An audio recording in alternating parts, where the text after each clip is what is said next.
po yung bangos. Ay kasama po siyang alagaw sa loob. Good morning mga idol.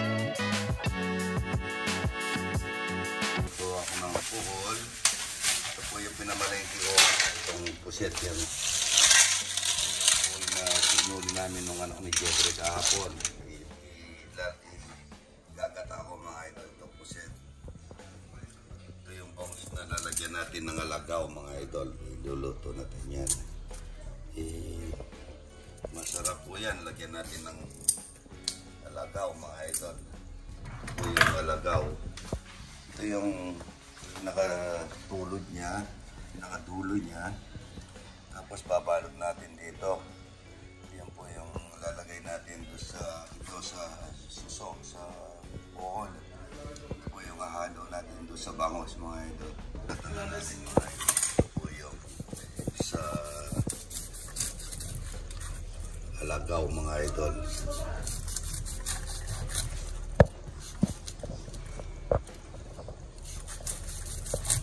Pressure cooker natin yan para parang pati ano yan, malambot mga idol.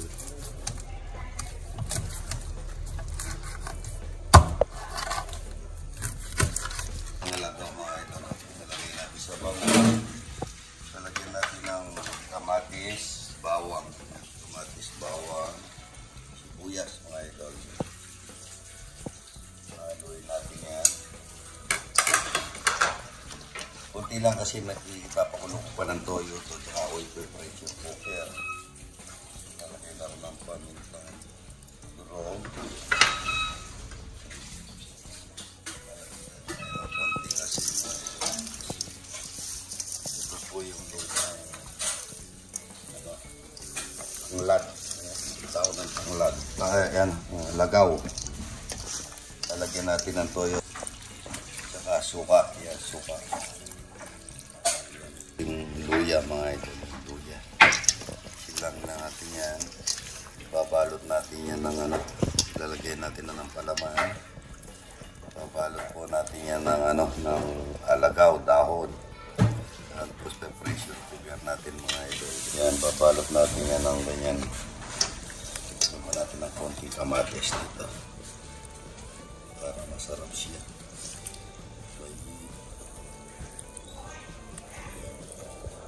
Babalot natin yan.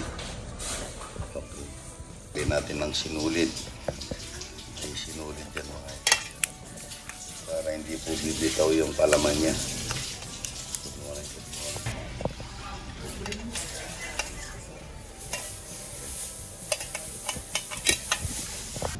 Alagaw mga idol. Ipapakulo ko muna ng toyo yung pinag-halo ko kanina.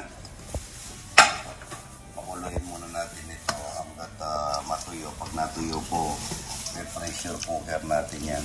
Yan. Pakukulo po muna natin. Yan. Tapos mamaya nito ipa-pressure cooker natin. Susunugin po natin yan sa sobra sunog ng ano. A few moments later. Mga idol, buksan namin yan. Patutuyuin namin yan hanggang sisip-sip po yung lasa niya doon sa loob ng bangos. Mamaya niyan, pressure cooker natin yan.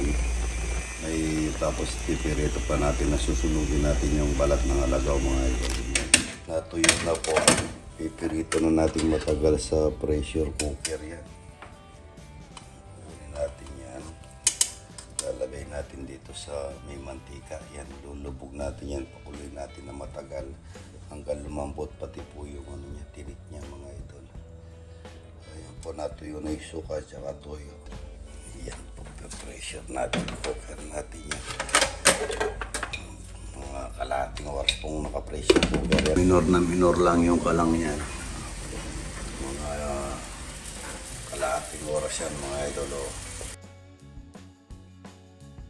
Yung na-pressure cooker mga idol sa mantika. Yan. Ipirituin natin yan. Pasusunugin natin yung alagaw. Yan natin ng mantika. Diba? Yan. O, tama na. Ito natin ulit ito mga idol. Yan. Susunugin natin ng alagaw. Ipirito na namin. Susunugin namin yung balat ng alagaw. nasunog na yan na mga idol. Luto na po yan. Ang sausawa ng kalamansi at saka kalamansi toyo. Saka sili. Yun natin yung balat ng alagaw niyan. Malambot na yan. Pati po, ano yan, malambot na. Pati yung tinik niyan mga idol. Malambot na yan. Ito po yung luto niya idol. Pati po yung sinulid na yan. Malulusaw po yan. Nasusunog mga idol. Nasusunogin natin na napakasarap niyan sa loob mga idol. Pati tinik yan. Pwede mo kainin dahil na-pressure cook. Mga idol, dahil malakas ang kalang dito, dapat masunog po yung alagaw mga idol. Sunugin natin yung daon ng alagaw mga idol. Pero sa lupo, hindi po sunugan yung bangus na yan mga idol. Ilagay ko na dito sa kalang na malakas para sunog agad yung mga idol, para sunog ang alagaw lang po, sunog yan, kaya po yung bangus. Tinanggal mo yung daon ng alagaw. Yung para siyang uling. So, tatanggalin ko pa po yung balat na yan. Yung pangunit. Kabulang pa. Yan.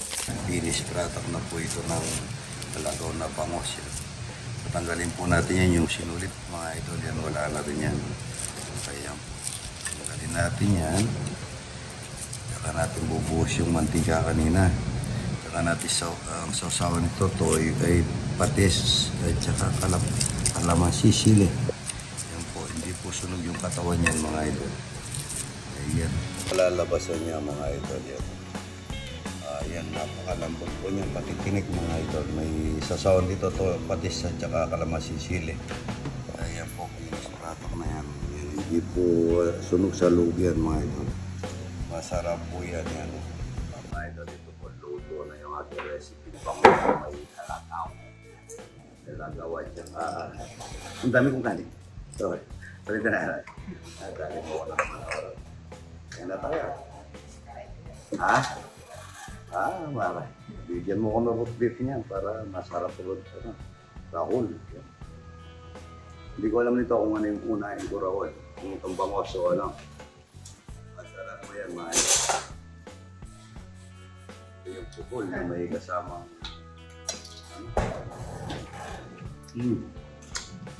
ang sarap niya. Mustasa, gulay oh. Sarap nito diya. Mga bata kami ganyan. Ito po yung bangos na lutong alagaw mga ito. Nilutong may kalamansi na patis tsaka kalamansi lang po ito. Sili. Yan. Kaya na daw. Ito po yung bangos. Ay kasama po siyang alagaw sa loob. Lambot niya pati wala akong tinik mga ito. Sarap na. Sobrang sarap niya po ay alagaw. Nam-nam niya. No? Parehas na masarap pati itong kol. Unang panahon, hindi namin ginagamitan ng toothpick yan jar. Itanggalin lang namin yung pitra namin sipin. Yung pagkayaw masisip ganyan yung mga jar. Yun. Yan talaga. So, matawa siya daw. Sarap niya. Ang gulay dyan. Anong gulay mo mo?